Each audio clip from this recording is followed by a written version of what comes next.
Gus, saya yakin 100% Ba'alawi itu keturunan Maimun Qoddah, ya, gitu. Coba di speak up, Gus. Waduh, saya nggak berani. Ya. Saya nggak berani, Kiai.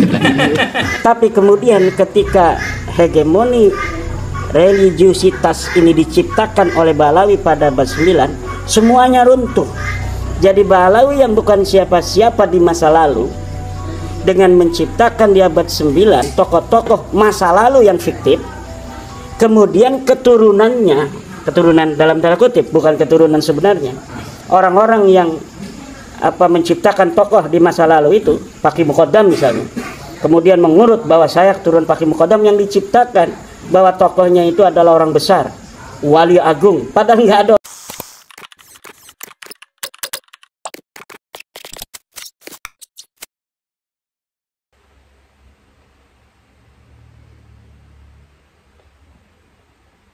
Azan, ini Maimun Al-Qoddah itu kalau kata Kiai Mat kan fiktif, itu si siapa namanya, leluhurnya Ba'alawi kan. Iya. Nah kemudian ada pandangan lain dari trio Batu Ampar bahwa ini leluhurnya Ba'alawi ini Maimun Al-Qoddah gitu. Iya. Nah itu gimana? Secara umum lah. Jadi sejarah awal tuh begini, kita kan memang aktif di TikTok ya. Jadi tiap malam itu jam 9 sampai jam 12, kadang juga sampai subuh gitu kan sama teman-teman itu. Ya ada yang dari Kalimantan, dari Jawa Barat, Jawa Tengah, Jawa Timur, yang ngumpul Madura itu kan. Nah di situ kita sedang membedah buku yang saya tulis dengan judul 13 poin memahami polemik nasab. Buku pertama ya? Ya, ketika kita sedang membedah itu dengan teman-teman, tiba-tiba ada informasi bahwasanya pihak Ba'alawi itu telah membuat buku untuk membantah buku-bukunya Kiai Imad, yaitu Keabsahan Nasab Ba'alawi gitu kan. Nah kemudian kita coba tuh cari ininya, bukunya kan. Ternyata ada yang punya, kemudian di PDF kan, dikirim, disebarlah ke teman-teman itu. Udah Gus, ini buku jenengan nih kita sudah bisa baca sendiri Gus, itu ini aja nih penting nih. Akhirnya berganti tuh bedah itu bukunya. Apa? Maksudnya ini itu apa? Buku Keabsahan Nasab Ba'alawi itu. Jadi bedah buku saya tadi itu berhenti di tengah, ganti ke Keabsahan Nasab Ba'alawi gitu kan. Nah dari situ kemudian saking asiknya kita ngobrol di situ, tiba-tiba ada temen dengan nama channel TikToknya itu Gusti Andri. Gusti Andri itu orang Kalimantan. Gusti Andri itu. Terus ada lagi juga temen itu dari Kalimantan, Bani Arsyadi. Itu channel TikToknya itu. Kemudian ada Fakur Rokoba, cuman dia channelnya banyak. Fakur Rokoba, Ruhi Cenet gitu ya. Ganti-ganti dia. Nah, terus Alkemi. Gitu. Editornya Kori. Iya, itu sebenarnya ini dia bukan editor sebenarnya sih gitu. Cuma diminta gitu. Nah di situ teman-teman itu gini Gus, kira-kira ada nggak kaitannya Ba'alawi ini dengan dinasti Fatimiyah gitu? Kenapa kok kalian ngomong begitu? Awal yang ngomong begitu tuh Semazen Al-Jilani itu. Nah beliau ini kan sebenarnya kan domisilinya warga negaranya kan di Mekah, cuman beliau tinggal di Indonesia gitu karena memang leluhurnya di Indonesia. Beliau bilang begini sama saya waktu kita silaturahmi ke sana itu, Kiai, Gus, saya yakin 100% Ba'alawi itu keturunan Maimun Qoddah, gitu. Coba di speak up Gus. Waduh, saya nggak berani. Ya?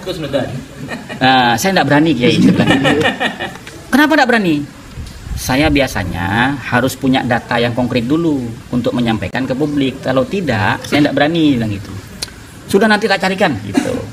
Ini teman-teman yang lain nyari juga katanya gitu. Akhirnya Semazen tuh ngirim Tarikh Adz-Dzahabi, Syiar A'lamin Nubala itu. Dikirimlah yang bab itu ya, di juz berapa gitu lupa saya kemarin tuh. Kemudian Gusti Andri itu ngirim Tarikh Khulafa. Di situ ada cerita tentang Salahuddin gitu loh. Nah akhirnya tiba-tiba saya tuh keinget begini Gus. Jadi di dalam kitab Al-Madkhal ila Ilmin Nasab itu ada qaedahnya Ibnu Khaldun, bahwasanya dalam kurun waktu 100 tahun itu biasanya diisi 3 generasi gitu, atau 4 generasi maksimal gitu kan. Nah dari situ saya berpikir sama teman-teman, sekarang ini rata-rata Ba'alawi nasab yang paling muda itu urutan ke-38. 38 ya. Paling muda itu Habib Bahar 38 gitu, terus Habib Novel itu 38 gitu kan. Nah dari sampel 38 urutan itu, saya sama teman-teman coba nanti gini, 38 ini kita ambil yang 4 generasi aja, yang paling maksimal gitu kan. Jadi 38 dibagi 4, ketemunya kan 9,5. Iya. Ya toh, 9,5. Nah kemudian sekarang ini kan abad 15 Hijriah, ya toh, abad 15 Hijriah. Nah abad 15 Hijriah itu dikurangi hasil tadi itu, pembagian 38 dibagi 4, 9,5, berarti kan abad ke-6. Ya. Nah lalu kita cari siapakah tokoh historis yang bernama Ubaidillah bin Ahmad al-Habib yang ada di abad ke-6 itu. Ternyata itu dinasti Fatimiyah gitu. Nah kemudian diperkuat lagi begini Kiai, ketika kita membicarakan itu, saya jadi teringat di dalam kitab Al-Burqa Al-Musiqo halaman 150. Itu kan ada pernyataannya Ali As-Sakran yang mengulang daripada bait syair yang dia kutip dari Bakhusyair itu kan, wa biwalidihil maimun Ubaidun gitu kan. Wa hakadza huwa huna Ubaidun al-ma'ruf inda ahli Hadramut, wal musatar fi kutubin ila akhirih kan gitu. Berarti kan dikenal oleh penduduk Hadramut itu Ubaid Al-Maimun gitu kan. Jadi kan ada indikasi nih, ada indikasi. Nah, dari situ Kiai Ja'far ini baru masuk TikTok itu. Kiai Ghalib itu juga saya paksa untuk bikin TikTok, baru masuk tuh gitu kan. Akhirnya Kiai Ja'far bilang, "Saya itu Gus, sejak beberapa tahun yang lalu, saya memang punya ini punya iya, bukan kegelisahan apa ya istilahnya, pemikiran bahwasanya jangan-jangan ini ke sana gitu loh." Nah, akhirnya gimana? Ya ini kitab-kitabnya sudah dikirim semua sama teman-teman, tapi saya tidak berani memastikan. Ini kan baru prediksi saja berdasarkan tarikh Ibnu Khaldun, cara menghitung itu tadi kan tidak mungkin ke Rasulullah kalau 38 gitu kan. Nah itu. Nah singkat cerita akhirnya ya Kiai Ja'far itu datang ke Jogja ke tempat saya, nginep selama 1 minggu. Ya kemudian akhirnya beliaulah yang melanjutkan penelitian itu sama Kiai Ghalib gitu. Nah di situ kita membagi tugas Kiai gitu. Saya mengkanter keabsahan nasab Ba'alawi dengan ketidakabsahan nasab Ba'alawi sekaligus. Teman-teman tuh minta, Gus ini khurafat-khurafatnya Ba'alawi ditulis juga Gus. Nah akhirnya saya bikin buku tuh dengan judul Hikayat Israiliyat Yahudi versus khurafat Ba'alawi gitu. Nah itu yang bikin covernya itu Al-Ghaimi emang. Al-Ghaimi emang itu gitu. Jadi ini sebenarnya teman-teman semua, bukan saya sendiri. Bukan saya sendiri, teman-teman semua, termasuk perjuangan bersama. Iya, termasuk saya menulis buku 13 poin itu semuanya di situ banyak terinspirasi dari buku-bukunya Kiai Mat, seperti Menakar itu gitu. Itu. Jadi bukan saya pribadi sebenarnya. Nah, artinya kalau bagi saya Maimun Al-Qadda itu belum finish. Belum finish ya? Belum finish, masih harus banyak korinah-korinah gitu. Tapi ke arah itu berapa persen kira-kira? Ya kalau sampai saat ini 60%. Oh 60%. Kenapa saya katakan 60%? Dari statistik hitungan angka urutan nasab dia itu mendekati ke sana, nggak mungkin ke Rasulullah gitu. Tapi secara istilahnya tekstualnya di kita belum ketemu gitu ya. Bahwasanya Ba'alawi ini belum. Tapi indikasi ke arah itu banyak, tapi kan jelas bahwasanya setelah dihancurkan oleh Salahuddin Al-Ayyubi atas restu daripada Syekh Abdul Qadir Al-Jailani, mereka ini kan banyak lari ke Yaman. Banyak lari ke Yaman. Benar. Kenapa? Abad keberapa? Abad ke-6. Abad 6 berarti tahun 500. Nah, kemudian dikomparasikan lagi Dr. Sugeng dengan sejarahnya Ba'alawi sendiri, di mana dia mengatakan bahwasanya leluhurnya itu hijrah ke Yaman bersama dengan leluhurnya Bani Ahdal, Muhammad bin Sulaiman. Lah Muhammad bin Sulaiman dalam catatan Bani Ahdal pindah ke Yaman tuh di abad ke-6. Kan begitu ya. Jadi ini masih korinah ya, belum saya fikkan, belum. Karena tergantung beliau. Kalau beliau lanjut. Monggo. Ya. Gimana ya Iman? Ada tanggapan tentang Maimun Al-Qadda? Memang di dalam tradisi penulisan Ba'alawi yang dimulai pada 895 Hijriah Itu kalau di dalam tradisi penulisan Yahudi itu ada yang disebut pseudoepigrapha. Pseudoepigrapha itu adalah sebuah kitab yang ditulis masa kini, kemudian diatribusikan atau disubstitusikan orang yang ada pada masa lalu. Itu berlomba antara Yahudi Palestina dengan Yahudi Helenis untuk menciptakan sebuah buku-buku yang saling berlomba bahwa ini ditemukan oleh mereka. Padahal buku-buku ini ditulis oleh mereka, diatribusikan bahwa ini ditulis pada zaman Yesus misalnya, atau ditulis pada zaman Musa gitu. Itu ada buku seperti Mazmur Solomon, Adam and Eve, Adam dan Hawa. Itu buku-buku yang masuk dalam kategori pseudoepigrapha, yaitu buku-buku yang disubstitusikan, ditulis seakan-akan pada zaman Yesus atau pada zaman sebelum Yesus, anak-anak muridnya Musa. Padahal buku-buku itu hanya buku-buku saling berlomba hegemoni, persaingan antara Yahudi Palestina dengan Yahudi Helenis.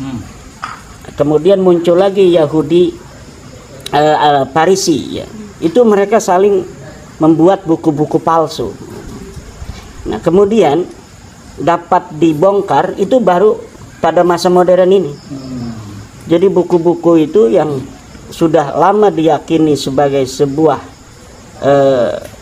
kitab suci atau bagian dari kitab suci, tetapi sebenarnya hanya merupakan tahrif, hanya merupakan tazyif, sebuah pemalsuan yang dilakukan oleh orang-orang masa kini untuk memperkuat posisi kesejarahan mereka yang masing-masing bersaing di hari ini. Dan ini ternyata diambil secara adopsi oleh Ba'alawi itu di abad 9 untuk merampas hegemoni keagamaan, religiusitas Islam di masa kini. Mereka membuat sejarah-sejarah untuk menjadikan posisi keturunannya dari orang yang diciptakan di masa lalu itu agar melebihi orang-orang yang ada di masanya. Di Tarim itu, sebelum Balawi muncul itu muncul ulama-ulama besar dari suku-suku yang ada di Hadramaut. Sebelum ada Balawi, muncul ulama-ulama besar Sebelum abad 5. sebelum abad kedatangan mereka itu. Pengakuannya itu abad 9. Kedatangannya itu menurut saya itu sekitar abad ke-7 atau ke-8 Hijriah. Hanya dari situ saja. Kemudian ulama-ulama yang ada di rentang waktu abad ke-5 Hijriah, ke-4 sampai ke-9, itu masih muncul banyak sekali ulama-ulama dari Bafadal, dari Bahurmuz, dari Al-Yafi'i, dari Az-Zabidi, dari Al-Qatiri, dan banyak suku-suku yang ada di Yaman. Tapi kemudian ketika hegemoni religiusitas ini diciptakan oleh Balawi pada abad 9, semuanya runtuh. Ilmu pengetahuan yang dulunya bukan hanya berbasis pengetahuan sofistik, tetapi merambah kepada ilmu nahwu, fikih, usul fikih, falsafi, ilmu kalam, kedokteran. Itu kemudian di abad 9 orang-orang Yaman itu jadi orang-orang bodoh. Mulai abad 9 hanya bicara tentang tasawuf. Dan tasawufnya pun kemudian mengkerucut semakin jauh dari abad 9 hanya kepada menjadi anak buah Balawi. Jadi Balawi yang bukan siapa-siapa di masa lalu, dengan menciptakan di abad 9 tokoh-tokoh masa lalu yang fiktif, kemudian keturunannya, keturunan dalam tanda kutip, bukan keturunan sebenarnya, orang-orang yang menciptakan tokoh di masa lalu itu, Paki Muqaddam misalnya, kemudian mengurut bahwa saya keturunan Paki Muqaddam yang diciptakan bahwa tokohnya itu adalah orang besar, wali agung, padahal nggak ada orangnya. Kemudian dengan itu mereka merebut otoritas keagamaan yang ada di Hadramaut, yang ada di Yaman. Yang tidak bisa dikuasai itu Son'a, sampai sekarang tidak bisa dikuasai. Kenapa tidak bisa dikuasai? Karena di situ ada keturunan Nabi yang secara ilmu nasab dan ilmu sejarah lebih otoritatif dan lebih otentik daripada kaum Ba'alawi ini. Jadi mereka menciptakan kesejarahan yang begitu luar biasa tentang leluhur mereka yang fiktif itu, kemudian bisa membodohi orang-orang Yaman yang dikenal orang-orang cerdas di masa lalu, orang-orang Hadramaut yang telah melahirkan ulama-ulama besar, baik dari Mu'tazilah, dari Ibadiyah, Khawarij, dari ahli